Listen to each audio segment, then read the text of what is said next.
এই বাংলায় আমরা এমন এমন রত্নদের পেয়েছি যা অকল্পনীয়। এই বাংলায়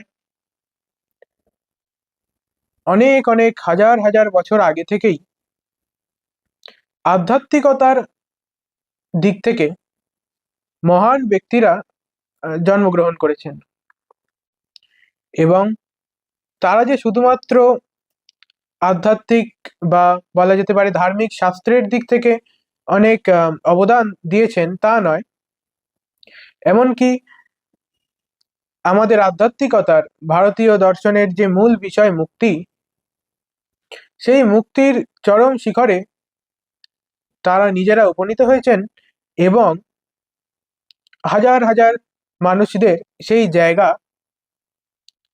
সহস্র বছর ধরে দেখিয়ে গেছেন এবং এখনো দেখিয়ে যাচ্ছেন এবং আগামী দিনগুলিতেও দেখিয়ে যাবেন। আমরা জানি শ্রী শ্রী চৈতন্য মহাপ্রভু, শ্রী রামকৃষ্ণদেব, গৌরপাদ, যিনি আদি শঙ্করাচার্যের গুরুর গুরু, এবং এনাদের কেন্দ্র করে যে বিভিন্ন সম্প্রদায়গুলি গড়ে উঠেছে, এছাড়া আরো বিভিন্ন মহাপুরুষ যারা এই বাংলার ভূমিতে এসেছেন, তাদের আশা আর সাধারণ মানুষের আশা মধ্যে অনেক পার্থক্য আছে। বাংলার মানুষেরা অনেক অনেক তাদের কৃতজ্ঞতা থাকা উচিত এই কারণে, যাতে এমন এমন রত্ন এই বাংলায় এসেছেন যারা কালের ঊর্ধ্বে মানুষকে নিয়ে যাওয়ার চেষ্টা করেছেন। তাদের জন্মের একটা তারিখ থাকে, তাদের একটি মৃত্যু দিবসও থাকে, কিন্তু এই জন্ম এবং মৃত্যুর মধ্যিখানের যে সময়, সেই সময় তারা অমরত্বের কথাই বলে গেছেন এবং নিজেদের জীবন দিয়ে দেখিয়ে দিয়ে গেছেন যে অমরত্বকে বাঁচতে কিভাবে হয়।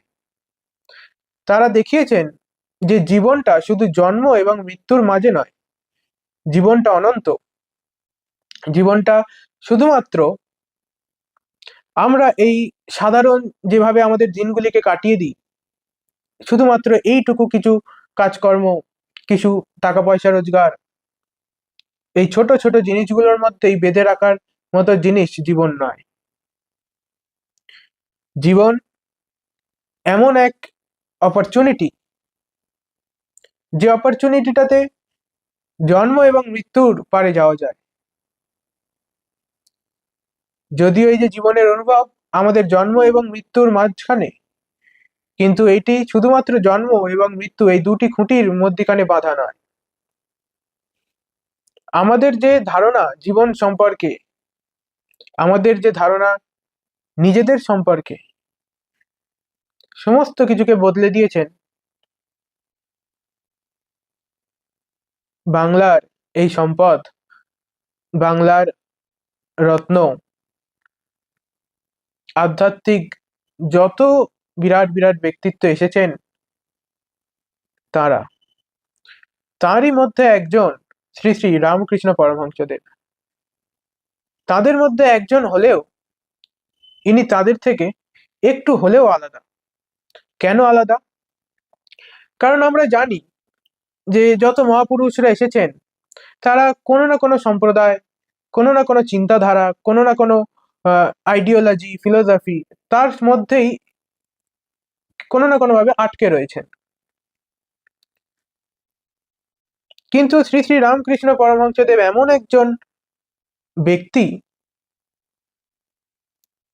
যাকে কোনো একটা ধর্মে, কোনো একটা সম্প্রদায়, কোনো একটা দর্শন শাস্ত্র, কোনো পার্টিকুলার কোনো কিছুতে বাধা যায় না। তার কাছে এই আধ্যাত্মিকতার যে মহাসাগর, যার মধ্যে হাজার হাজার জলরাশি রয়েছে, সেগুলি যেন তার ওই এক ফোঁটা অনুভূতির মধ্যে সবটা রয়েছে। তার একটা একটা বাক্য, একটা একটা শব্দ যেন সম্পূর্ণ আধ্যাত্মিকতাকে পরিব্যাপ্ত করে রেখেছে, এবং ওই একটা একটা শব্দের মধ্যেই সম্পূর্ণ আধ্যাত্মিকতার ছবি ফুটে ওঠে। আজ আমরা সেই রকম একটি বক্তব্য নিয়ে আলোচনা করব। এই যে বক্তব্যটি আমি এখন পড়ব এবং এর ব্যাখ্যা দেব, এই বক্তব্যটি শুধুমাত্র আমাদের তাকে বুঝতে সাহায্য করবে না, কিন্তু নিজেদেরকেও বুঝতে সাহায্য করবে।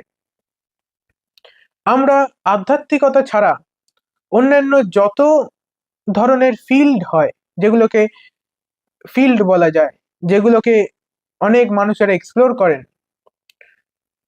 যেমন স্পোর্টস, সায়েন্স, আর্টস, কমার্স ইত্যাদি, সারা পৃথিবীতে আধ্যাত্মিকতা ছাড়াও এই সমস্ত ফিল্ডগুলিতেও অনেক মহান মহান ব্যক্তিত্ব রয়েছেন। এনাদের বক্তব্য আমরা যখন শুনি, সেই বক্তব্যগুলো আমাদের জীবনের কিছু কিছু অংশের সঙ্গে আমরা মেলাতে পারি, কিছু কিছু জিনিস আমরা মেনে চলার চেষ্টা করি। কিন্তু আমরা যখন আধ্যাত্মিকতার শিখরে, আধ্যাত্মিকতার চূড়ান্ত জায়গায় যেসব মহাপুরুষেরা বসে রয়েছেন, তাদের বাণী পড়ি, তার মধ্যে কিন্তু একটা পার্থক্য থাকে। কারণ অন্যান্য ব্যক্তিদের যে বক্তব্য, সেই বক্তব্যগুলো আমরা আমাদের জীবনে কোনো না কোনোভাবে মিলিয়ে নেওয়ার চেষ্টা করি, কোনো না কোনোভাবে মেনে চলার চেষ্টা করি, এবং তাদের মতো উপরে ওঠার চেষ্টা করি নিজেদের কাজের মাধ্যমে। কিন্তু এই যে আধ্যাত্মিকতার বক্তব্যগুলো, এগুলো কিন্তু আমাদের মধ্যে নিজেদের সম্পর্কে যা ধারণা রয়েছে, নিজেদেরকে আমরা যা বুঝি, জীবনের কোনো কোনো অংশগুলিতে নয়, সম্পূর্ণ নিজেকে যেটা বুঝি, সম্পূর্ণ জীবনের যে ধারণা, তাতে আমূল পরিবর্তন আনে।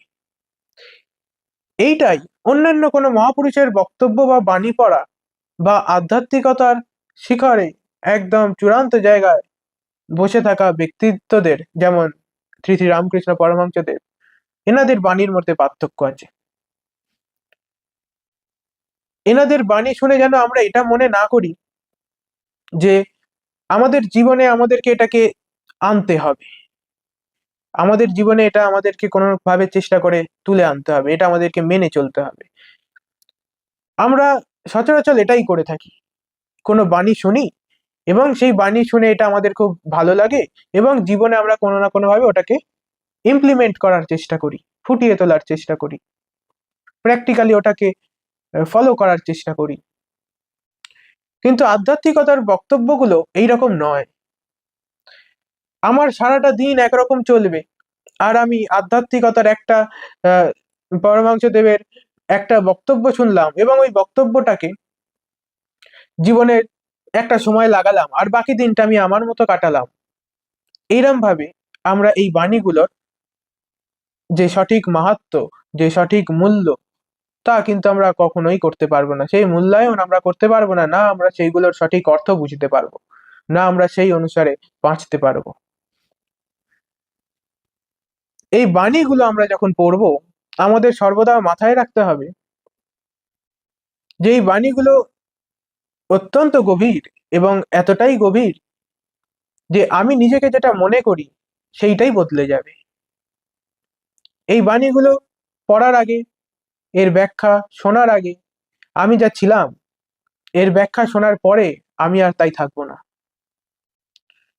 যদি এইভাবে শুনতে পারেন, যদি এইভাবে পড়তে পারেন, তবেই কিন্তু এই বাণীগুলোর সঠিক অর্থ, সঠিক মূল্য তো আপনি বুঝতে পারবেন।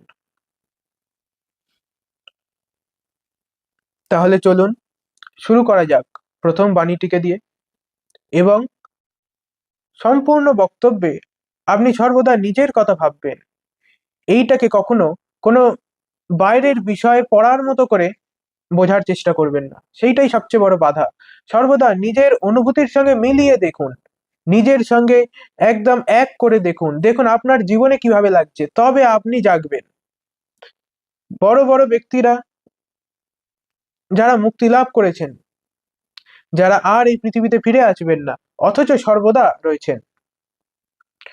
কোনো ব্যক্তিত্ব হয়ে তারা বেঁচে নেই, তারা কোনো একটা সম্প্রদায় ধরে বেঁচে নেই, কোনো একটা ধারা ধরে বেঁচে নেই, তারা সর্বত্র রয়েছেন, কারণ তারা নিজেদেরকে অস্তিত্ব স্বয়ং অনুভব করেছেন।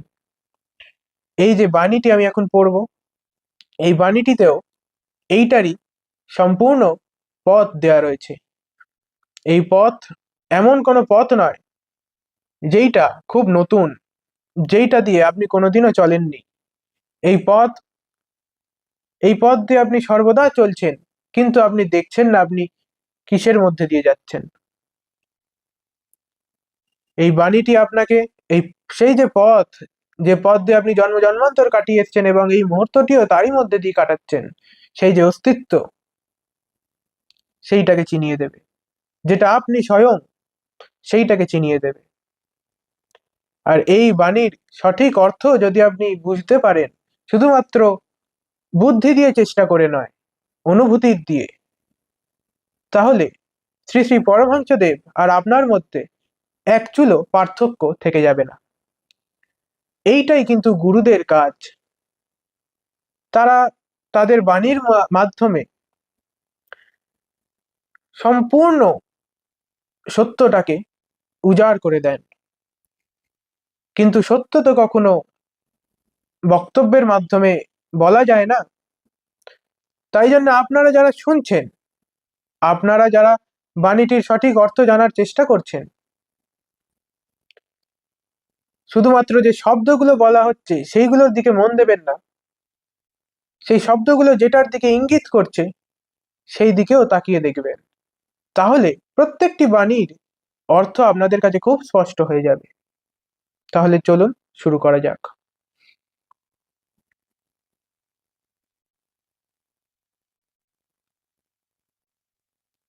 মানুষ আপনাকে চিনতে পারলে ভগবানকে চিনতে পারে।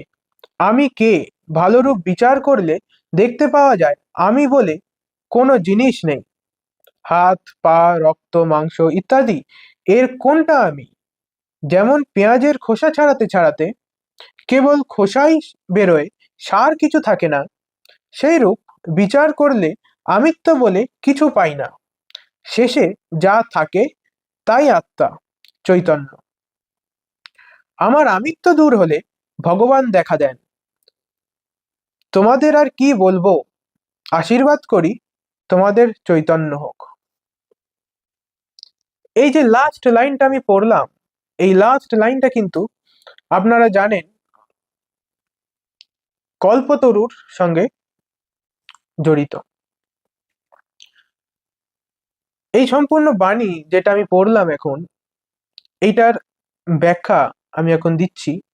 আপনারা খুব মন দিয়ে শুনবেন এবং যেভাবে আপনাদের শুনতে বলেছি সেইভাবে শুনবেন, তাহলে দেখবেন অন্য কোনো ব্যাখ্যা শোনার থেকে এই ব্যাখ্যাটি শোনাও একটা পার্থক্য আনবে আপনাদের জীবনে। রামকৃষ্ণদেব বলছেন যে যদি আপনি নিজেকে চিনতে পারেন তাহলেই আপনি ভগবানকে চিনতে পারবেন। যে নিজেকে চেনেনি সে যদি ভগবানকে চিনতে যায় তাহলে তার খোঁজটাও কিন্তু বাইরের দিকে হবে। আপনি যদি কোনো বিষয়ে, নতুন কোনো বিষয় জানতে চান, আপনি বাইরের দিকেই তার জ্ঞানটি খোঁজেন। আপনি সেই বিষয়ের বই কিনে আনেন, আপনি সেই বিষয়ে ভালো করে অধ্যয়ন করার চেষ্টা করেন, কিন্তু খুব কম সময় আপনি সেই বিষয়টাকে প্রকৃতপক্ষে দেখার চেষ্টা করেন। আপনি তার বিষয়ে সমস্ত তথ্য একত্র করে তার উপর অধ্যয়ন করার চেষ্টা করেন, সেইগুলো সম্পর্কে আরো জ্ঞান অর্জন করার চেষ্টা করেন, কিন্তু জিনিসটাকে এড়িয়ে যান। যেমন আপনি যদি গ্র্যাভিটি সম্পর্কে জানার চেষ্টা করেন, আপনার প্রথম অ্যাপ্রোচই হবে তাহলে আমি যাই বাজারে, কোন বইটা ভালো পাওয়া যায় যেটা গ্র্যাভিটির ওপরে আমার সমস্ত নলেজ দেবে, আমি সেই বইটাকে কিনে আনি আর আমি একটা একটা পাতা পড়তে শুরু করি। এইভাবে আপনি জ্ঞান অর্জন করেন। কিন্তু একবার ভেবে দেখুন যে নিউটন কিভাবে জানতে পেরেছিলেন গ্র্যাভিটি সম্পর্কে। তখন কি কোনো বই ছিল যাতে গ্র্যাভিটি সম্পর্কে লেখা ছিল? ছিল না। তাহলে তিনি কিভাবে গ্র্যাভিটির একদম সূক্ষ্মতম জায়গা অবধি পৌঁছে গেছেন? এইটা ভাববার বিষয় না যে তিনি তো একজন মহান পুরুষ ছিলেন, আমাদের কোথায় অত বুদ্ধি, সুতরাং আমাদেরকে তাদের লেখা পড়ে পড়েই বুঝতে হবে। এরম পড়ে পড়ে বোঝার থেকেও আরেক রকম অ্যাপ্রোচ আছে, যেভাবে আমরা যদি নলেজকে অ্যাকোয়ার করার চেষ্টা করি, তাহলে আরো সফলভাবে, আরো সূক্ষ্মভাবে, আরো গভীরভাবে আমরা কোনো জ্ঞান পেতে পারি। আপনি হয়তো বাজার থেকে বইও কিনে আনবেন, গ্র্যাভিটি সম্পর্কে অনেকটা পড়েও ফেলবেন, কিন্তু একবার হয়তো আপনার মাথায় আসবে না যে এই গ্র্যাভিটি আছে বলে তো আমি বাজারে যেতে পারলাম, এই গ্র্যাভিটি আছে বলে তো আমি এখানে বসে বইটা পড়তে পারছি। সুতরাং এইটাই আমরা ভুল করে ফেলি আধ্যাত্মিকতাতেও। যে ঈশ্বর সর্বত্র রয়েছেন, সবকিছুকে পরিব্যাপ্ত করে রেখেছেন, এক কণা ধুলো থেকে বিশ্ব ব্রহ্মাণ্ড সবকিছুই সে স্বয়ং, আমরা তাকে কোনো একটা ছোট্ট নাম রূপ গুণ, কোনো একটা ছোট্ট বই, শাস্ত্র এর মধ্যে খোঁজার চেষ্টা করি। এইটাই হয় আমাদের খুব বড় ভুল। যদি আপনি ভগবানকে জানতে চান, নিজেকে দিয়ে শুরু করুন। আর যদি আপনি একত্রই না পারেন, যদি আপনি একদমই না পারেন, তাহলে তার আলাদা পথ রয়েছে। কিন্তু এই বক্তব্যটিতে রামকৃষ্ণদেব বলছেন যে যদি ভগবানকে জানতে চাও, তাহলে আগে নিজেকে জানো। এবং নিজেকে জানার খুব বৈদান্তিক পদ্ধতি উনি দিচ্ছেন আমাদেরকে। এই যে পদ্ধতি, এই পদ্ধতি আমরা উপনিষদে পড়ি, এই পদ্ধতি আমাদের শাস্ত্রে রয়েছে। সেই পদ্ধতি কিন্তু উনি আমাদের দিচ্ছেন খুব সহজ সরল ভাষায়। এবং এই জিনিসটি আপনি আপনার জীবনে দেখার চেষ্টা করুন, মেলানোর চেষ্টা করুন। উনি বলছেন,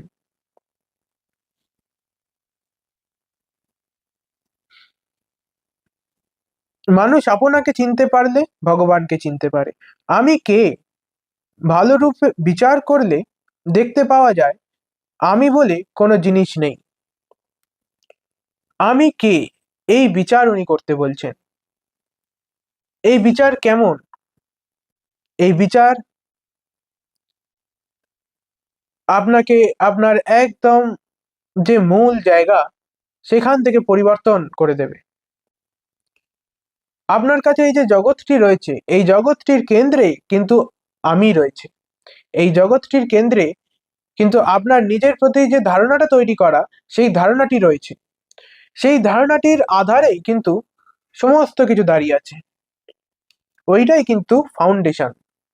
অর্থাৎ যদি আমি কে এইটা বদলে যায়, যদি এইটার প্রকৃত সত্যটা আমি জেনে যাই, তাহলে এই যে জগৎ, এই যে আমার জগতের যে জ্ঞান, নিজের প্রতি নিজেকে যে আমি জানি না, এই যে অজ্ঞানতা, এই অজ্ঞানতা কিন্তু প্রকৃত জ্ঞানের আলোয় সম্পূর্ণভাবে মুছে যাবে।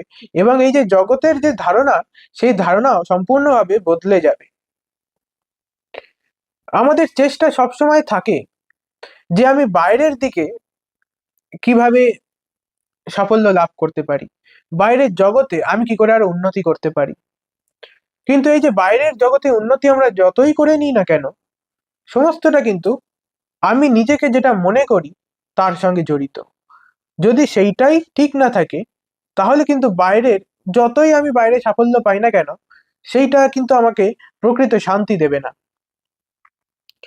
তাই জন্য এখানে বলা হচ্ছে যে যদি পরম শান্তি পেতে চাও, তাহলে নিজেকে জানো।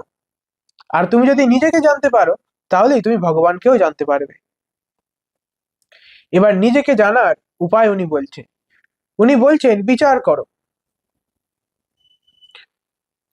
বিচার করো এবং দেখো যে যাকে তুমি আমি বলছো সেই আমিটা অ্যাকচুয়ালি কে, সত্যি করে কে, সেইটা তুমি দেখার চেষ্টা করো। উনি এখানে বিচার বিবেকের পদ্ধতি দিচ্ছেন। উনি বলছেন যদি আমি নিজেকে যেটা মনে করি একটু একটু করে কাটতে কাটতে যাই, যেমন একজন বিজ্ঞানী যদি বাইরেরও কোনো কিছুকে জানার চেষ্টা করে সে কিন্তু ধাপে ধাপে এগোয়, ঠিক তেমন বৈদান্তিক পদ্ধতি অনুযায়ীও এবং শ্রীরামকৃষ্ণদেবের বক্তব্য অনুযায়ীও উনি আমাদেরকে ধাপে ধাপে এগোতে বলছেন। উনি বলছেন বিচার করো যে এই দেহটা কি তুমি। যদি ভালো করে বিচার করো তাহলে দেখবে এই দেহটা তুমি নয়। কেন? কারণ এই দেহটা তো সর্বদা পরিবর্তনশীল। যেটাকে তুমি আমি বলছো সেই জিনিসটা, আমির যে অনুভূতি, এই অনুভূতিটা কিন্তু বদলাচ্ছে না। কিন্তু যেটাকে তুমি আমি বলছো, যেমন এই দেহটাকে, সেই দেহটা দেখো কত বদলে গেছে। ছোটবেলায় কি ছিল এবং বয়স বাড়তে বাড়তে কি হয়েছে। যদি তুমি এইটাকে দেখো তাহলে তুমি বুঝতে পারবে যেটাকে তুমি আমি বলছো সেইটা অ্যাকচুয়ালি আমি নয়। এই দেহটা কি আমি?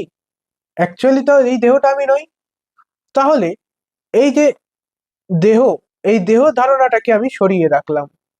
যখনই আমি বিচার করে দেখে নিলাম যে এই দেহটা আমি নই, এই বিচার করে আমি এই কনক্লুশনে পৌঁছালাম যে এই দেহটা আমি নই, অর্থাৎ এই দেহটাকে সরিয়ে রাখি এবং এই দেহটার ঊর্ধ্বে কি রয়েছে সেইটাকে দেখার চেষ্টা করি এবং দেখি যে সেইটা কি আমি। দেহের ঊর্ধ্বে কি রয়েছে, যদি আমি এই দেহটাকে বাদ দিয়ে দিই, বাদ দিয়ে ভেতরে দেখি যে এই দেহটার ঊর্ধ্বে ঠিক কি রয়েছে, এই ইন্দ্রিয়গুলোর ঊর্ধ্বে ঠিক কি রয়েছে, তাহলে আমি পাবো প্রাণ রয়েছে। প্রাণ কিরকম? 5 প্রকারের প্রাণ আছে। এইবার আপনি আমাকে বলুন যে আপনি নিজেকে যে আমি বলে মনে করেন সেইটা কি বিভিন্ন প্রকারের? না, সেটার একই অনুভূতি আপনার হয়, সর্বদা এক অনুভূতি যে আমি। আপনি কি নিজের মধ্যে আর কোনো ভাগ করতে পারছেন?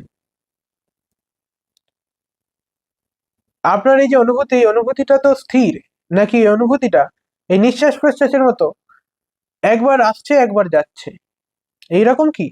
যেমন আপনি নিঃশ্বাস নিলেন তো আপনার প্রাণবায়ুতে একটা পরিবর্তন এলো, নিঃশ্বাস ছাড়লেন তো একটা পরিবর্তন এলো, তাহলে পরিবর্তন ঘটছে এখানে।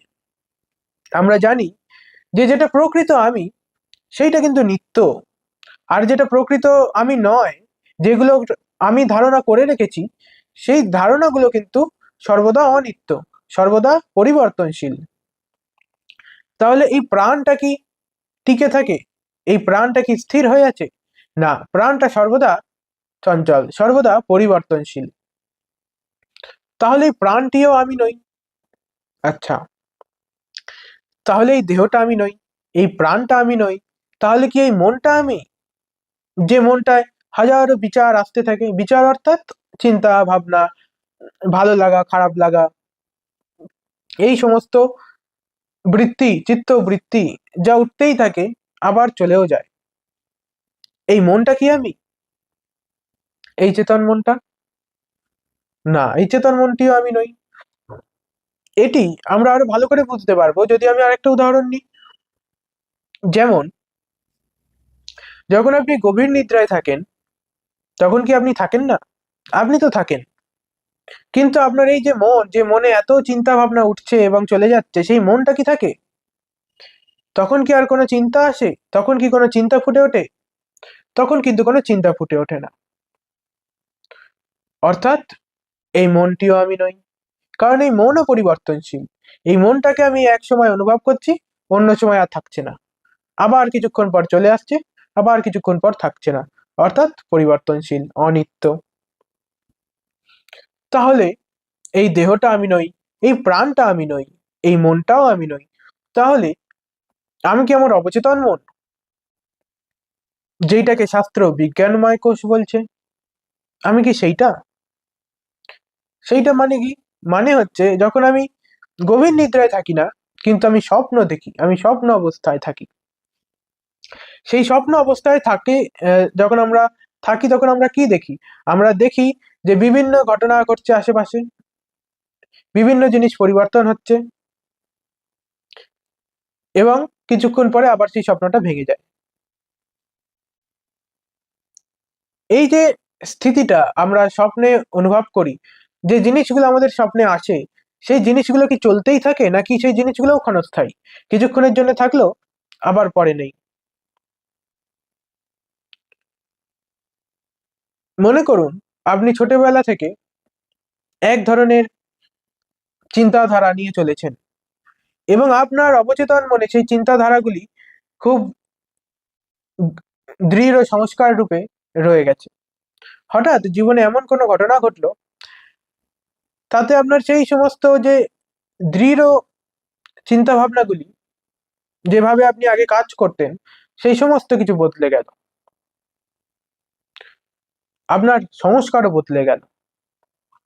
এই যে বদলে যাওয়া, এই যে সংস্কার, এই যে দৃঢ় চিন্তা ভাবনা যেগুলো একদম আপনার ভিতরে বসে আছে, যেগুলো আপনাকে অবচেতন ভাবে চালাচ্ছে, আপনার প্রতিটা কাজে, আপনার সম্পূর্ণ বাঁচাতে সেগুলো কোনো না কোনো ভাবে ফুটে উঠছে, এইটাই কিন্তু অবচেতন মনে থাকে। তাহলে এই অবচেতন মনেও তো পরিবর্তন ঘটে, এই অবচেতন মনও তো নিত্য নয়। আপনার এই যে বিচার বিবেক, এই বিচার বিবেক কি সর্বদা এক থাকে? তা কিন্তু থাকে না। কোনো সময় আমাদের বিচার বিবেক একদমই থাকে না।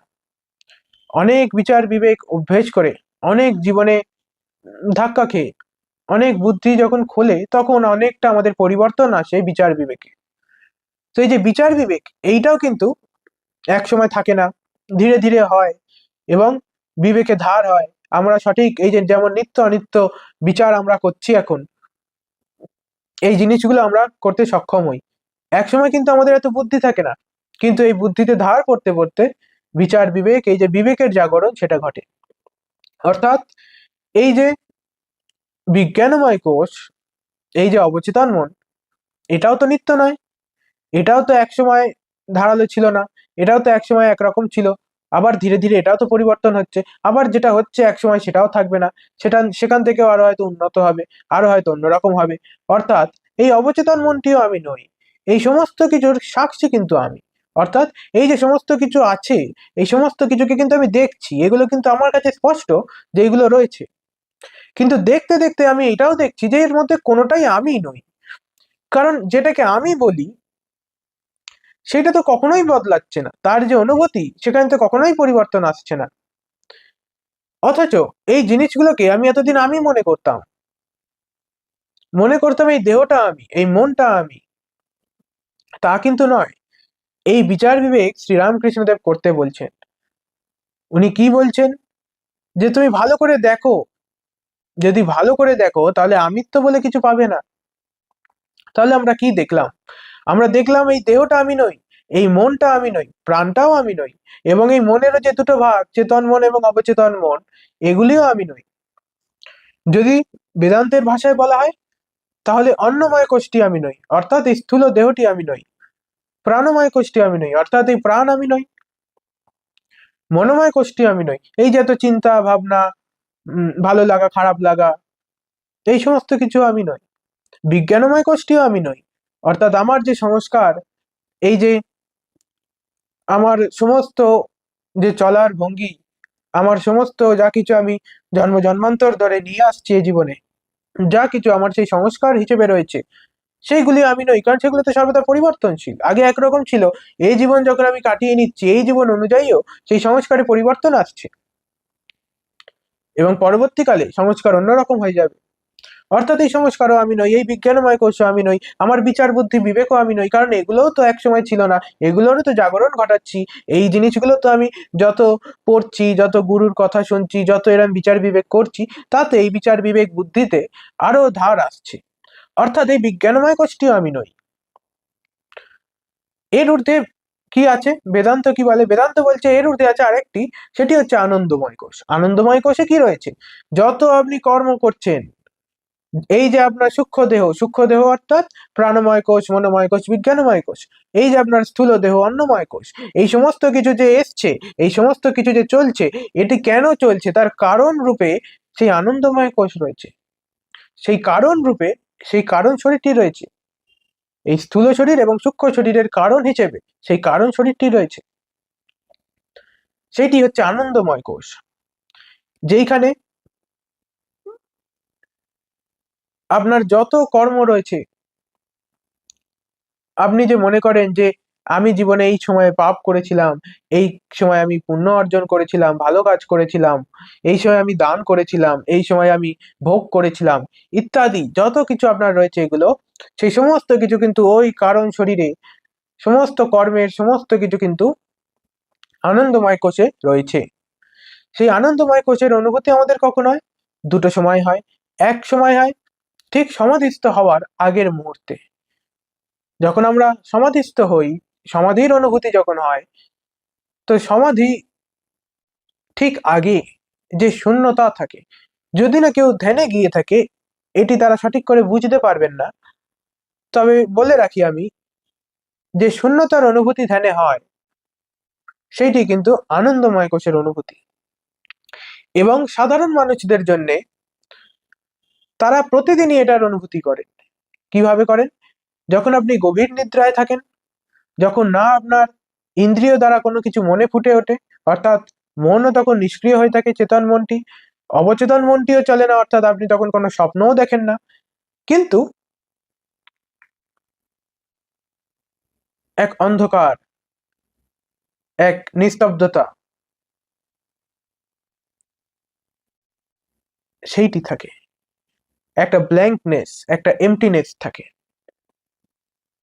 সেইটি কিন্তু আনন্দময় কোষ। যখন আপনি গভীর নিদ্রায় থাকেন, কোনো কিছুই আর ফুটে ওঠে না, সেই যে স্থিতি,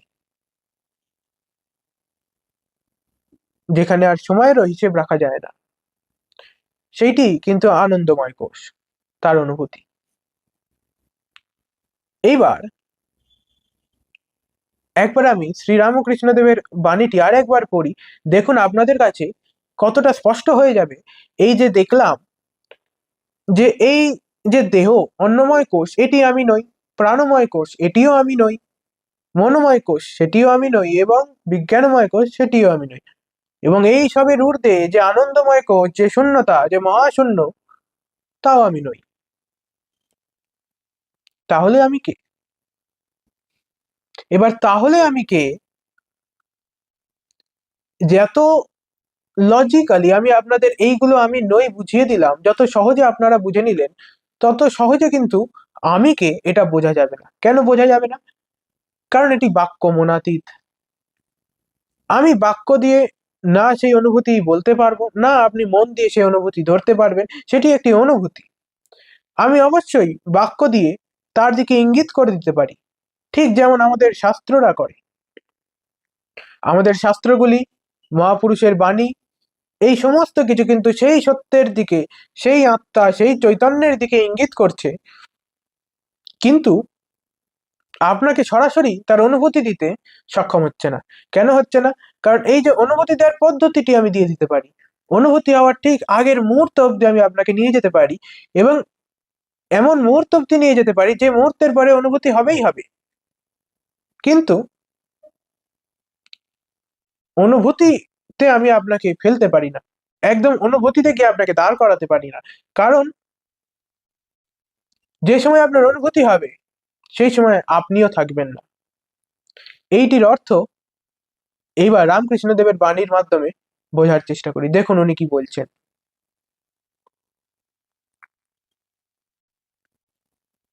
উনি বলছেন, মানুষ আপনাকে চিনতে পারলে ভগবানকে চিনতে পারে। আমি কে ভালো রূপ বিচার করলে দেখতে পাওয়া যায় আমি বলে কোনো জিনিস নেই। হাত, পা, রক্ত, মাংস ইত্যাদি এর কোনটা আমি? অর্থাৎ আপনারাও দেখলেন যে আমি কে, এই বিচার যখন আমরা করলাম, আমি বলে কি কোনো কিছুকে পেলাম? কোনো কিছুকে পেলাম না। তবে আমি এক আছি যে এই সবের অনুভূতি করছে, যে এই সব কিছুর দ্রষ্টা, এই সমস্ত কিছু যে আছে এবং এই সমস্ত কিছু যে অনিত্য, তা কিন্তু তার কাছে স্পষ্ট যে আমি, কিন্তু আমিকে তাকে কিন্তু এই সমস্ত যেমন কোষগুলিকে দেখলাম, যেমন এই বিভিন্ন বস্তুগুলিকে দেখলাম, যেমন আমার এই যে মন, আমার চিন্তা ভাবনা, যেমন উনি বলছেন যে হাত পা রক্ত মাংস, এইগুলোকে আমাদের চেতনায় যেমন বস্তু হিসেবে ফুটে উঠছে, এইগুলোর অনুভূতি, এইগুলোর যে জ্ঞান, এইগুলির যে বলা যেতে পারে ধারণা, সেইগুলো আমাদের কাছে ফুটে উঠছে, যে আমি তার কাছে ফুটে উঠছে বস্তু রূপে, এবং যে আমি, তাকে কিন্তু অবজেক্টিফাই করা যাচ্ছে না, তাকে কিন্তু একটা বস্তু রূপে দেখা যাচ্ছে না, কিন্তু বাকি সমস্ত জিনিস বস্তু রূপে তার কাছে ফুটে উঠছে। আশা করি এটা আপনার কাছে খুব ক্লিয়ার, খুব স্পষ্ট, আপনি এটিকে দেখতে পাচ্ছেন। তাহলে এবার আপনি বুঝতে পারবেন যে উনি কি বলতে চাইছেন। উনি বলতে চাইছেন যে এর কোনটা আমি, অর্থাৎ কোনোটাই আমি নই। যেমন পেঁয়াজের খোসা ছাড়াতে ছাড়াতে কেবল খোসাই বেরোয়, সার কিছু থাকে না, এইটা বুঝে নিন। পেঁয়াজের খোসা ছাড়াতে ছাড়াতে সবটাই ছাড়ানো হয়ে যায়, এমন কিছুতে আমরা গিয়ে পৌঁছাই না যেইটা কে ধরে পেঁয়াজের খোসা ঘিরেছিল। এমন কোনো জিনিস নেই যেটাকে পেঁয়াজের খোসা প্রোটেক্ট করছে। ভালো করে দেখুন, যদি আপনি এই সরল কথাটি বুঝতে পারেন, আপনার অনেক ধারণা ভেঙে চুরমার হয়ে যাবে। কেমন সেই সব ধারণাগুলো? যে এই দেহর ভেতরে এই যা কিছু আমরা বিচার করলাম, দেহ, প্রাণ, চেতন মন, অবচেতন মন, শূন্যতা, এই সমস্ত কিছুর ঊর্ধ্বে বুঝি কোনো আত্মা আছে, আমার আত্মা। সেই আমার আত্মা আছে সেখানে, এবং যখন এই দেহটা পড়ে যাবে তখন সেই আত্মাই আবার অন্য দেহে চলে যাবে, কোনো দেহ ধারণ করবে, আবার আরেকটা জীবন কাটাবে। এই ধারণাটি সম্পূর্ণ ভুল, যে একটি দেহের মধ্যে একটি আত্মা আছে, অন্য দেহের মধ্যে অন্য আরেকটি আত্মা আছে। এইটিকে দেখুন কেমন করে বেদান্তও ভাঙে, উপনিষদও ভাঙে, এবং শ্রী রামকৃষ্ণ তার একটি বাণীর মাধ্যমেই ভেঙে দিচ্ছে। আপনারা খুব মনোযোগ সহকারে পড়েন না বলে এই ছোট্ট ছোট্ট জিনিসগুলো মিস করে যান। এই ছোট্ট ছোট্ট জিনিসগুলোই কিন্তু আপনাদের বড় বড় ভ্রান্ত ধারণাগুলোকে ভেঙে দিতে পারে এবং সত্যের দিকে আপনাকে এগিয়ে নিয়ে যেতে পারে। অর্থাৎ খুব মনোযোগ দিয়ে এই জায়গাটা শুনবেন। উনি কি বলছেন, পেঁয়াজের খোসার মতো ছাড়াতে ছাড়াতে যখন আমরা ওই জায়গায় পৌঁছে যাই যেখানে আমরা দেখি এর কোনো সারই নেই, এমন কোনো জিনিস নেই যেটাকে ঘিরে এই খোসাটা ছিল,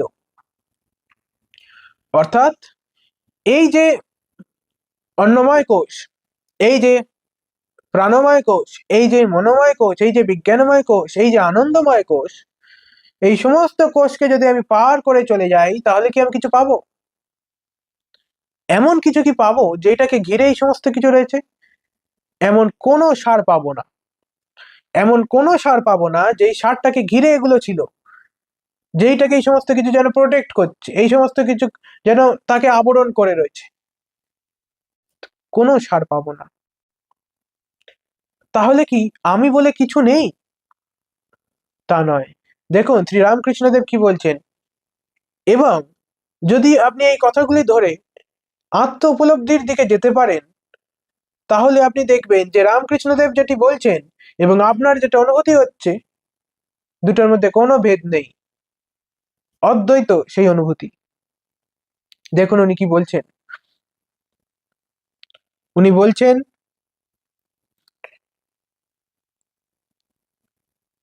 যে কেবল খোসাই বেরোয়, সার কিছু থাকে না।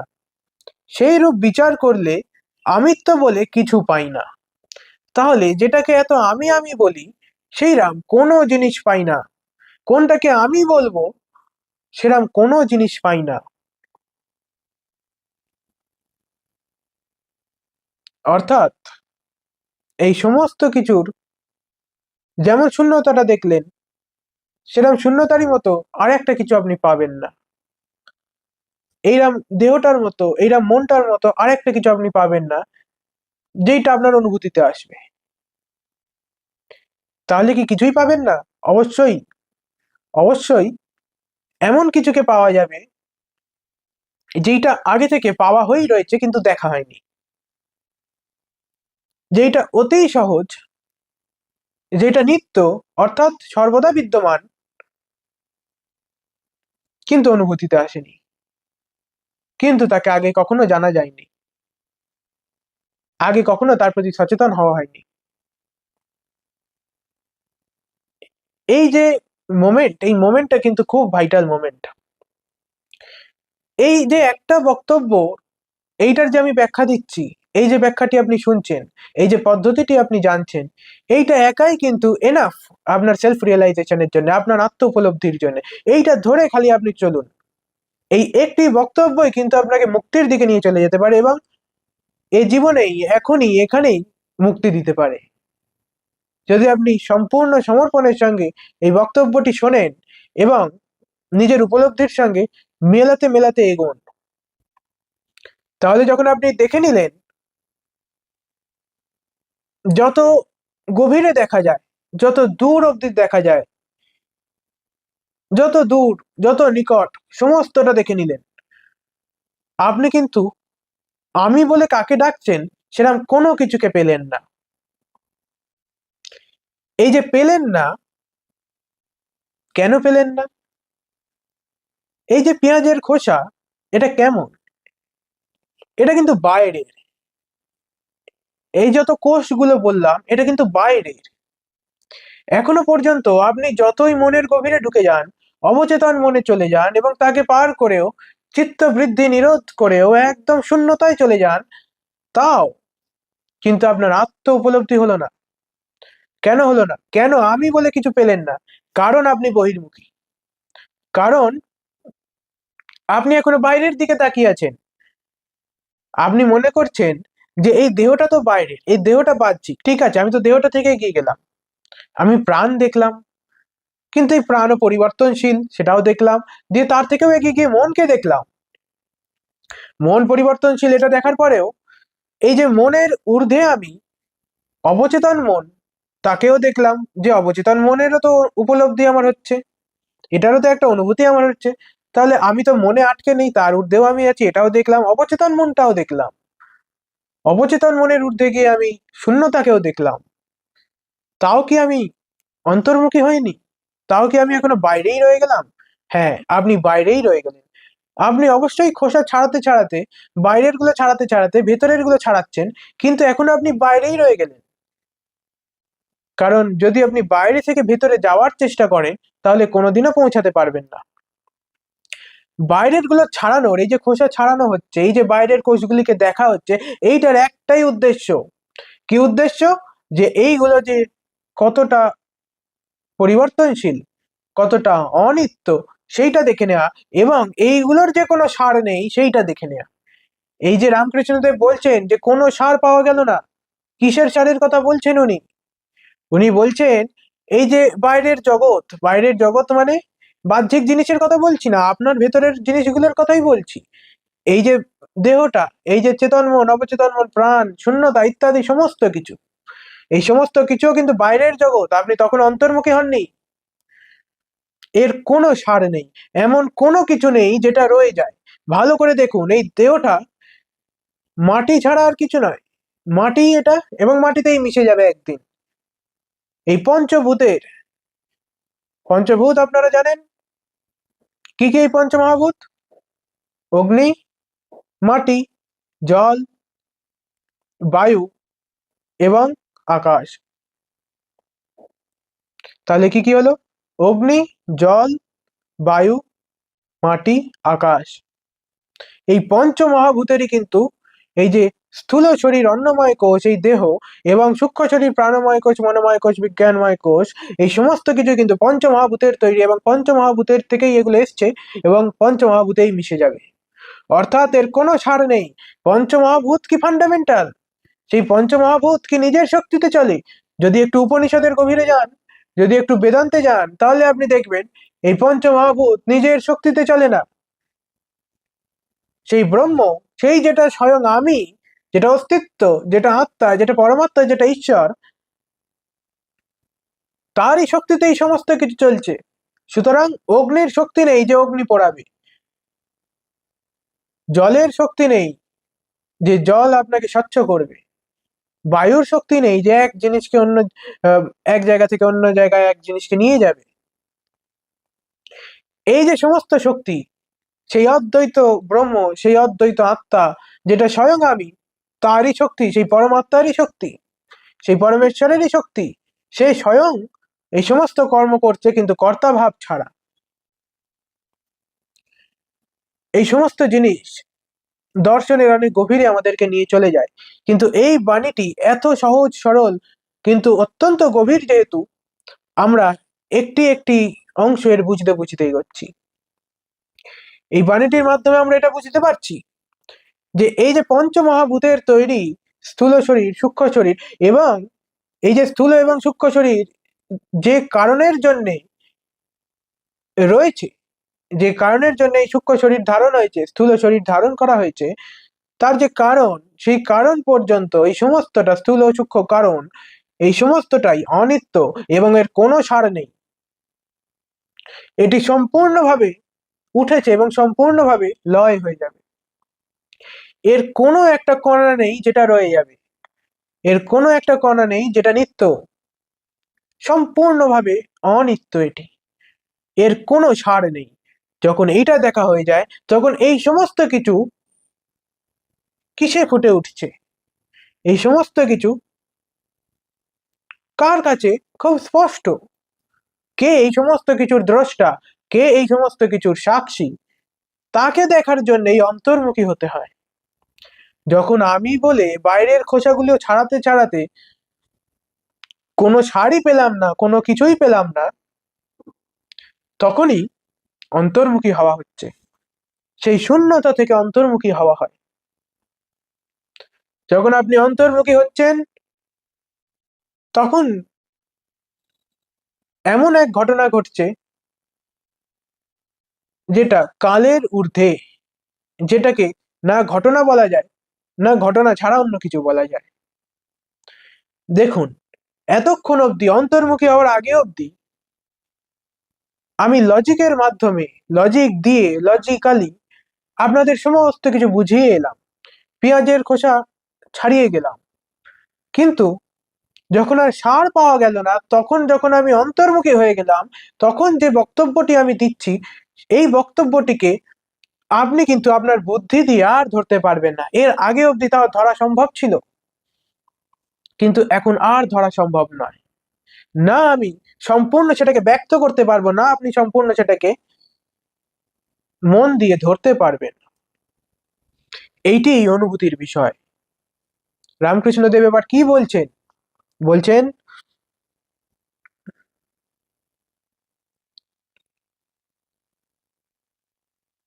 সেই রূপ বিচার করলে আমিত্ব বলে কিছু পাই না। অর্থাৎ আমি বলছি কাকে, কিছু পাওয়া গেল না। শেষে যা থাকে তাই আত্মা চৈতন্য। এই যে শেষে যা থাকে তাই আত্মা চৈতন্য, এইটি কিন্তু যারা সারাটি জীবন শ্রী শ্রী রামকৃষ্ণ দেবের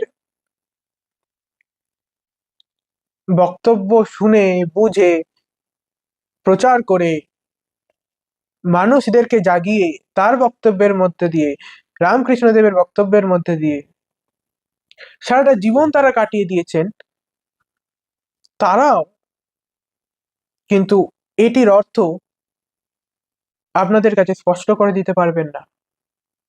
কেন করে দিতে পারবেন না? কারণ এই যে আনন্দময় কোষ অব্দি আমি গেলাম, এটি তো শাস্ত্রতেও রয়েছে,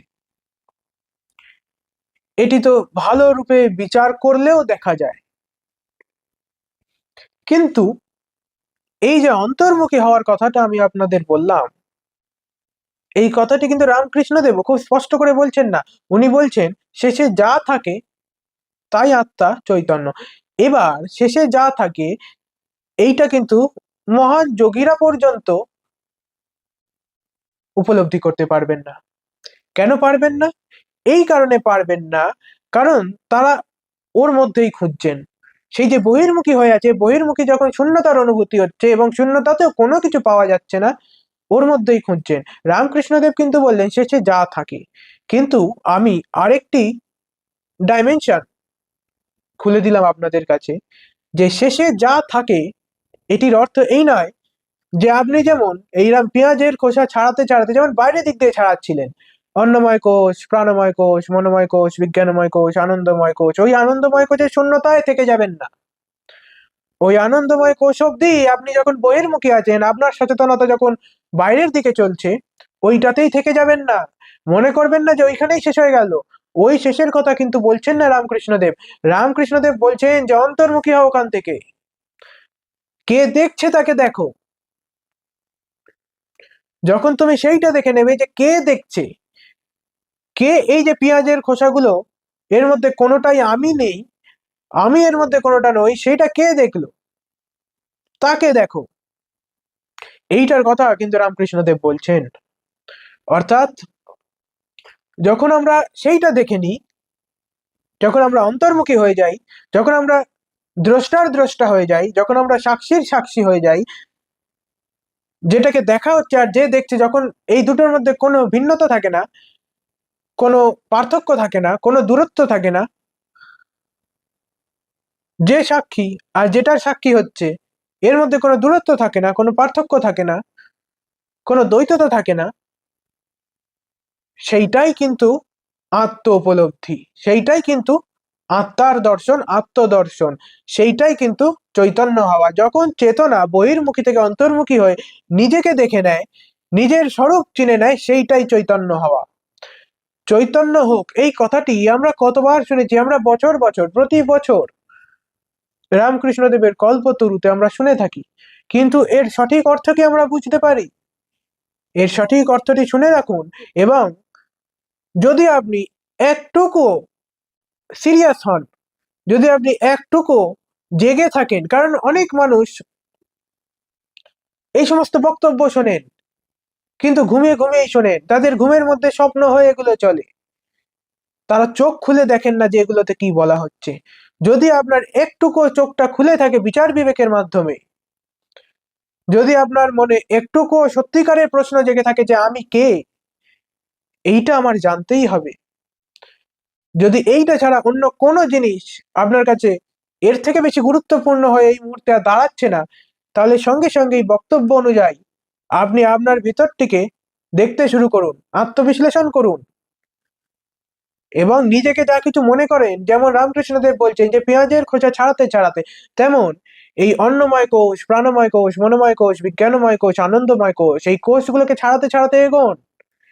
যখন শূন্যতায় থাকবেন, যখন দেখবেন যে সবকিছু সারহীন, ঠিক যেমন রামকৃষ্ণদেব বলছেন, এটা আপনার অনুভূতিতে চলে আসবে, এগুলো কোনো থিওরিটিক্যাল কথা নয়, এইগুলো কোনো সারা জীবন পড়ে গেলাম, আউড়ে গেলাম, লোককে বুঝিয়ে গেলাম, এরম বিষয় নয়, এই মুহূর্তেই অনুভূতির বিষয়, এখনই জেগে যাওয়া যায় এই বক্তব্যের মাধ্যমেই।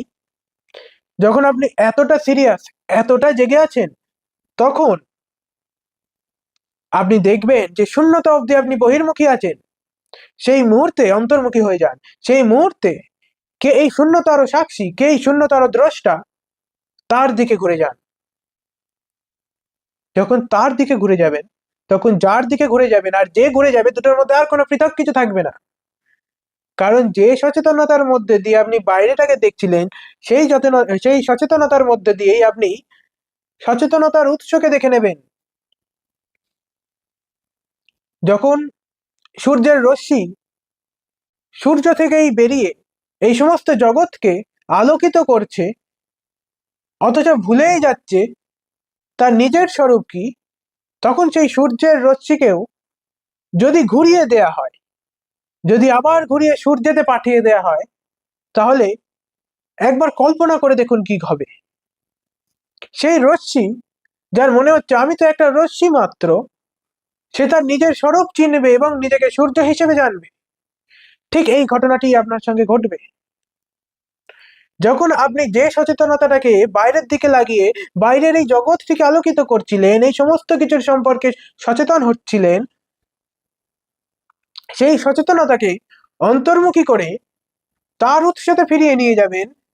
নিয়ে যেতে হবে না, এগুলো তো শব্দের জাল, শব্দের জালে পড়বেন না, নিয়ে যেতে হবে না, খালি অন্তর্মুখী হয়ে যান, খালি দেখুন কে দেখছে, ব্যাস সেইটাতেই হয়ে গেল। একবার দেখে নিন,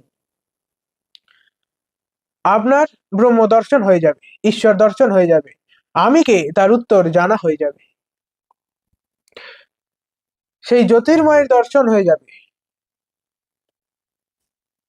সেই চৈতন্য হয়ে যাবে, যেইটা আপনি বছর বছর শুনে আছেন, যেটা রামকৃষ্ণদেব বলেন যে তোমাদের আর কি বলবো, এই আশীর্বাদই করি যে তোমাদের চৈতন্য হোক, অর্থাৎ এই যে বক্তব্যটি আপনি শুনলেন, এই বক্তব্যটি কিন্তু আপনার চৈতন্য, আপনার চেতনার যে চৈতন্য হবে, আপনি যে জাগবেন, যে এনলাইটেনমেন্ট, যে অ্যাওয়েকেনিং, যে লিবারেশন, যে মুক্তি, যে নির্বাণ, যে মোক্ষ, যে ঈশ্বর দর্শন, যার পিছনে আপনি বছর বছর, প্রতি বছর, সারাটি জীবন এখনো পর্যন্ত এবং জন্ম জন্মান্তর খুঁজে যাচ্ছেন, কখনো সচেতন থেকে, কখনো সচেতন না থেকে, কখনো ওর বিষয়ে পড়ে, কখনো জীবনের ধাক্কা খেয়ে, সেইটা এক চোখের পলক পড়ার আগেই আপনার কাছে খুব স্পষ্ট হয়ে যাবে। অতটুকু সময় পর্যন্ত লাগে না আত্ম উপলব্ধি হতে, কিন্তু হয় না কেন? কিন্তু কেন এই মহান পুরুষরা খুবই খুবই বিরল হয়ে রয়ে যায়? কেন আমাদের সমাজে যদি প্রত্যেকটি ব্যক্তিও না হতে পারে, কারণ তাদের মনে ইচ্ছা জাগেনি, এই নয় যে তারা ক্যাপাবেল নয়, এটা তো হওয়া সম্ভব নয়, কারণ অস্তিত্ব স্বয়ং অস্তিত্ব, এটা ভালো করে বুঝবেন। অস্তিত্বে যা কিছু আছে সব অস্তিত্ব স্বয়ং, এই প্রকৃতিতে যা কিছু আছে সব প্রকৃতি স্বয়ং, তেমন এই অস্তিত্বে যা কিছু আছে অর্থাৎ এই প্রকৃতিটিও রয়েছে, তা অস্তিত্ব ছাড়া আর অন্য কোনো কিছু নয়। যখন এইটা আপনার কাছে স্পষ্ট হয়ে যায়, তখন আপনি জানেন যে আত্ম উপলব্ধির সম্ভাবনা সম্পূর্ণরূপে সবার মধ্যে রয়েছে। কিন্তু যতক্ষণ না মুমুক্ষুত্ব জাগবে, যতক্ষণ না মুক্তির, আত্ম উপলব্ধির তীব্র এবং ওটি ছাড়া অন্য কোনো বিষয় আকাঙ্ক্ষা থাকবে না, সেই একনিষ্ঠ আপনার লক্ষ্য যখন হয়ে যাবে যে আত্ম উপলব্ধি, তখনই হবে। কিন্তু যদি আপনার সেই লক্ষ্যটি থাকে, তাহলে কেন হবে না? তাহলে কেন এত এত যোগী, এত এত সাধু সন্তরা, যারা কত কত জায়গায় ঘুরে বেড়াচ্ছে, কোন কোন পাহাড়ের গুহায় লুকিয়ে ধ্যান করছেন, কোন কোন বন জঙ্গলে কত কঠিন পরিস্থিতির মধ্যে দিয়ে সাধনা করছেন, তারাও কেন আত্ম উপলব্ধির দিকে যেতে পারছেন না? কেন তারাও খুঁজে যাচ্ছেন? এই জিনিসটিকে ভালো করে বোঝার চেষ্টা করুন। এই সমাজে অনেক মানুষের আত্ম উপলব্ধির ইচ্ছাও নেই। তারা মনে করে তারা জগতে যদি কিছু ভালো জিনিস, একটু কোনো সাফল্য লাভ করে নেন, তাহলে তাতেই তাদের হয়ে যাবে। এবং এই সমস্ত ব্যক্তিদের জাগানো সম্ভব নয়, কারণ বাইরের দিক থেকে জাগানো যায় না। আধ্যাত্মিকতা সম্পূর্ণ ভিতরের বিষয়, সম্পূর্ণ মানুষের নিজের জাগরণের বিষয়। বাইরে থেকে আপনাকে ঠেলে আপনার গায়ে ঠান্ডা জল ছিটিয়ে আপনার ঘুম আমি ভাঙাতে পারবো না। এই ঘুম তখনই ভাঙবে যখন আপনি এইটার প্রতি সচেতন হবে যে আমি এখনো ঘুমিয়েছিলাম। আমি যতই বাইরের সাফল্য খুঁজে নিই না কেন, যতই আমি বিশাল পদ প্রতিষ্ঠা, টাকা পয়সা, মান সম্মান ইত্যাদির গদিতে বসে থাকি না কেন,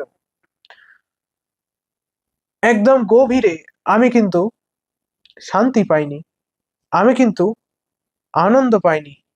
জীবনটা যেন বৃথা চলে যাচ্ছে। যদি না আপনি জেগে ওঠেন এইরকম ভাবে ভেতর থেকে, ততক্ষণ অব্দি আপনার আত্ম উপলব্ধি হওয়া সম্ভব নয়। কিন্তু ভাবুন সেই সব যোগীদের কথা, সেই সব সাধকদের কথা, যারা এইটিও বুঝে গেছেন যে সিদ্ধি লাভে বেশি কিছু নেই। হয়তো আমি জলের উপর দিয়ে এমনি হেঁটে চলে যেতে পারবো, হয়তো আমি মাটির থেকে বেশ খানিকটা উঠে বায়ু দিয়ে বিশাল দ্রুত চলে যেতে পারবো, হয়তো আমি যদি সঠিকভাবে আমার প্রাণের নিয়ন্ত্রণ করি, তাহলে আমি আমার আয়ুকে দীর্ঘ বছর বৃদ্ধি করতে পারবো। যারা এই সমস্ত কিছুর ঊর্ধ্বে চলে গেছেন, যারা বুঝতে পেরে গেছেন যে এই সবে সেই পরমানন্দ লাভ হয় না, এই সব আমাদের জীবনের লক্ষ্য হতে পারে না, এবং তারা মুক্তির দিকেই অগ্রসর, তাদের একটাই লক্ষ্য পরমানন্দ, পরমেশ্বরের উপলব্ধি বা আত্ম উপলব্ধি, যাই বলুন না কেন। তাও কেন তারা সেই আত্ম উপলব্ধি করতে পারছেন না?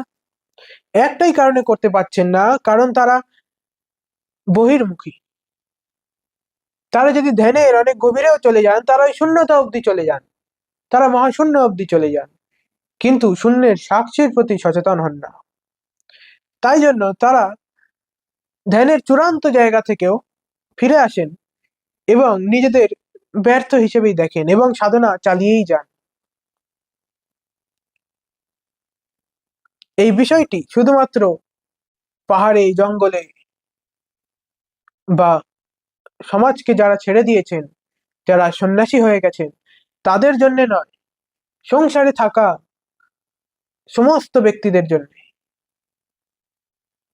আপনি অফিসে যান, আপনার ব্যবসা আছে, আপনি বাড়ির কাজকর্ম করেন, আপনি ছেলে মেয়ে দেখাশোনা করেন, যা কিছুই আপনি করেন না কেন, আপনার মধ্যেও সেই শক্তি রয়েছে যা বনে, জঙ্গলে, পাহাড়ের গুহায়, সমাজ থেকে বেরিয়ে গিয়ে অত্যন্ত গভীর সাধনায় যেই সব যোগীরা রয়েছেন, সেই এক শক্তি আপনাদের ভিতরেও রয়েছে। তারা খুঁজছেন, আপনি খুঁজছেন না। এইটাই হচ্ছে পার্থক্য।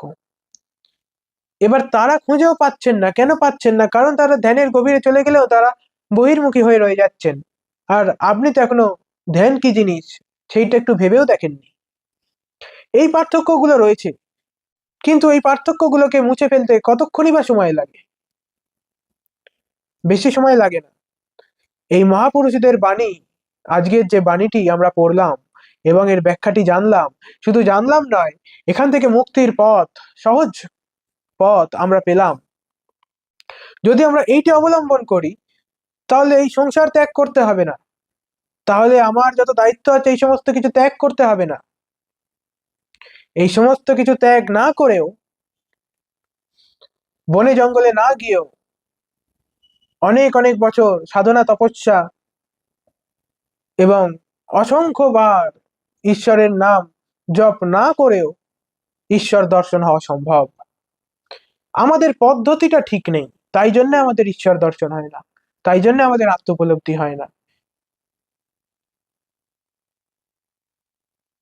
আমরা মনে করি যে ঈশ্বর বুঝি আমার পরীক্ষা নিচ্ছেন। এগুলো সমস্তটাই আমাদের মনের কল্পনা। যদি আপনার মনে এই সচেতনতা জেগে গেছে যে ঈশ্বর ছাড়া অন্য কোনো বিষয় নেই যেটাতে আর রুচি রাখা যায়,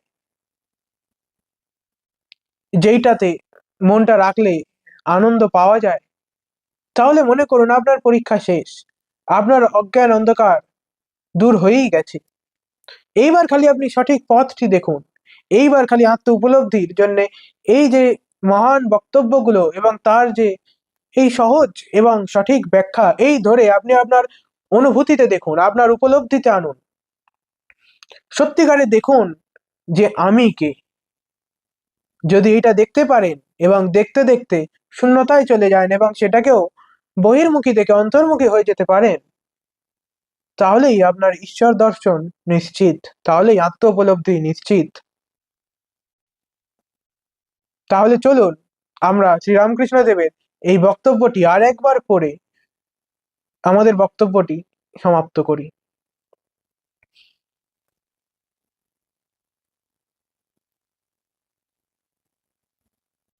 শ্রীরামকৃষ্ণদেব বলছেন, মানুষ আপনাকে চিনতে পারলে ভগবানকে চিনতে পারে। আমি কে ভালো রূপে বিচার করলে দেখতে পাওয়া যায় আমি বলে কোনো জিনিস নেই। হাত, পা, রক্ত, মাংস ইত্যাদি এর কোনটা আমি? যেমন পেঁয়াজের খোসা ছাড়াতে ছাড়াতে কেবল খোসাই বেরোয়, সার কিছু থাকে না, সেইরূপ বিচার করলে আমিত্ব বলে কিছু পাই না। শেষে যা থাকে তাই আত্মা, তাই চৈতন্য। আমার আমিত্ব দূর হলে ভগবান দেখা দেন। তোমাদের আর কি বলবো, আশীর্বাদ করি তোমাদের চৈতন্য হোক। অর্থাৎ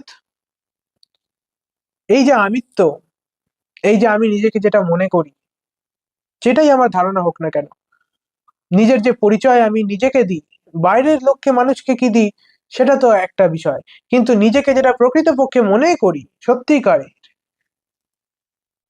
সেইটা আমিত্বকে ঘিরে। সঠিক আমিকে কিন্তু চিনি না। চিনি না বলেই আমিত্বকে ঘিরে একটা ধারণা তৈরি করে নিই এবং সেটিকে ধরেই আমরা আমাদের সম্পূর্ণ জীবনটি কাটিয়ে দিই সেই পরিচয়টাকে নিয়ে। এবং জীবনের শেষে যারা একটু হলেও জেগে যান, যারা একটু হলেও সঠিকভাবে ভাবতে শিখে যান, তারা ভাবেন যে এই জীবনটা বৃথা চলে গেল। আমি কে? আমি সেইটাই জানলাম না। আমি কে? এটার যে জিনিস আমার ছোটবেলায় শিখিয়ে দেওয়া হয়েছিল, যে জিনিস আমি আমার স্কুলে শিখেছি, আমি চাকরি করতে গিয়ে, ব্যবসা ক্ষেত্রে বা বৈবাহিক জীবনে, যত যত যা যা আইডেন্টিফিকেশন আমি নিজেকে যেভাবে আইডেন্টিফাই করেছি, সেইগুলোর একটা ঢিপি বানিয়ে ওই আমিত্বটাকে ঘিরে নিজেদের একটা পরিচয় করে সারা জীবন কাটিয়ে দিই। এবং সঠিকভাবে যদি একটু আমরা ভাবতে শিখে যাই, যদি সঠিক প্রশ্নটা মৃত্যুর আগে একবার মনে চলে আসে, তাহলে এই রিগ্রেট আমাদের মধ্যে চলে আসে যে আমি কে, এইটাই জানা হলো না, বাকি আরো কত কিছু জানলাম, কিন্তু তার আর কতই বা মূল্য। তাই জন্যে শ্রীরামকৃষ্ণদেব বলছেন যে আমার আমিত্ব যদি দূর হয়, আমি যদি নিজেকে কর্তা বলে না মনে করি, আমি যদি নিজেকে অমুক তমুক, আমার এত টাকা পয়সা আছে, পদ প্রতিষ্ঠা, এত আমার অভিজ্ঞতা, এই সমস্ত কিছু যে বোঝা বোঝাই করে নিয়ে চলেছি, এইগুলোকে ফেলে দিই, এই আমিত্বটাকে ফেলে দিই, যদি এই আমিত্বটা দূর হয়, তাহলেই ভগবান দেখা দেন। কারণ ভগবান কোনো ধামে বসে নেই, ভগবান কোনো লোকে লুকিয়ে নেই, যেটা আপনাকে অনেক পরীক্ষা দিয়ে সেখানে পৌঁছাতে হবে। এইগুলো সমস্ত জাগতিক চিন্তাধারা, এইগুলোর যত তাড়াতাড়ি ত্যাগ করবেন, তত তাড়াতাড়ি ঊর্ধ্বগামী হবেন, তত তাড়াতাড়ি আরো উপরের দিকে উঠে যাবেন, তত তাড়াতাড়ি আরো সঠিক দিকে এগোতে পারবেন। এই সমস্ত ধারণাগুলো ত্যাগ করুন যে ভগবান অন্য কোনো জায়গায় আছে, আমাকে সেখানে পৌঁছাতে হবে, আমাকে অনেক সাধনা ভজনা করতে হবে, অনেক মন্ত্র জপ করতে হবে, নাম জপ করতে হবে, তবে গিয়ে আমি পৌঁছাতে পারবো, তবে গিয়ে বুঝি আমার মুক্তি হবে। এ ধারণা ঠিক নয়। এই ধারণাই আপনাকে আপনার মুক্তি হওয়া থেকে আটকাচ্ছে। অষ্টাবক্র গীতায় অষ্টাবক্র রাজা জনককে বলছেন যে এই যে ধ্যান, এই ধ্যানে কেন তুমি নিজেকে বেঁধে নিয়েছো? এই ধ্যানের মধ্যে থেকে তুমি মুক্তি পাওয়ার চেষ্টা করছো, কেন তুমি ধ্যান অভ্যাস করছো? এই ধ্যানই তো তোমার মুক্তি পাওয়ার থেকে বন্ধন হয়ে দাঁড়িয়েছে। এই ধ্যানের জন্যই তো তুমি মুক্তি পাচ্ছ না। অর্থাৎ আপনি নাম জপ করে যাচ্ছেন, যারা সারাটা জীবন রামকৃষ্ণ দেবের বক্তব্য নিরন্তর চালিয়ে যাচ্ছেন, পড়ে যাচ্ছেন, বোঝার চেষ্টা করে যাচ্ছেন, অন্য লোককে বুঝিয়ে যাচ্ছেন, তারা পর্যন্ত নাম জপে এত এত ডুবে থাকেন, কিন্তু কখনো জপতে জপতে অজপা হয়ে যান না। যদি না সেইটা হয়, তাহলে আর জপার যতই আপনি মালা জপুন না কেন, নাম জপ করুন না কেন, তার ফল আর পাওয়া হলো না।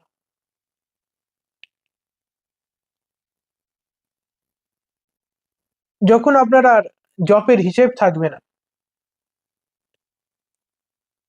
যখন আপনি এটা ভাববেন না যে আমার এত লক্ষ বার জপ করতে হবে,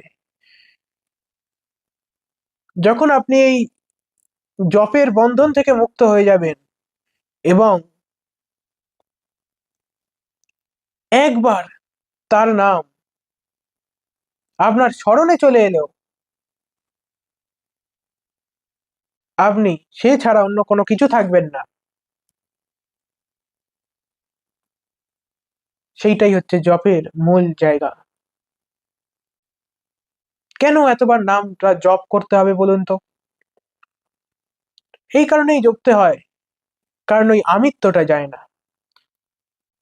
যখন জপছেন তখন এটা রয়ে যাচ্ছে যে আমি জপ করছি, এই নাম জপ করছি।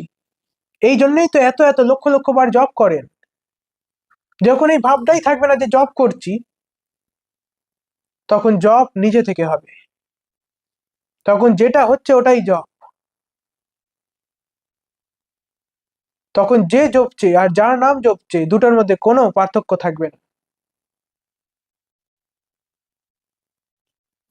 যখন এই আমি জপছি, এই ধারণাটা সম্পূর্ণভাবে মুছে যাবে। যখন এই আমিত্বটা চলে যাবে, তখন ওই অজপাতে আপনি স্থিত হয়ে যাবেন, যেটা জপের মূল লক্ষ্য। যখন আপনি দেখবেন যে যেটা আপনি এবং যে আপনার ইষ্ট, সেখানে আর কোনো পার্থক্য রয়ে গেল না,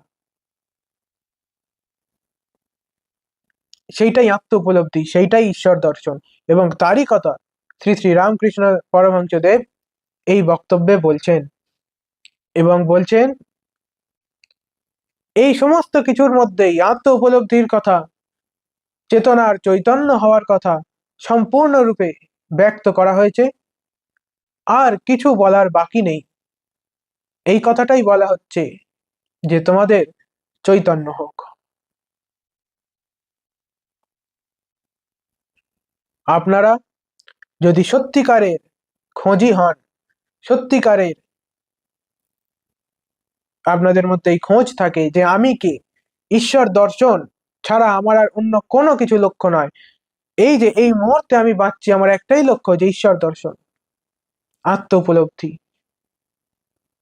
অনেক জীবন লেগে যায় এই সমস্ত ধারণাগুলো মুছে ফেলুন।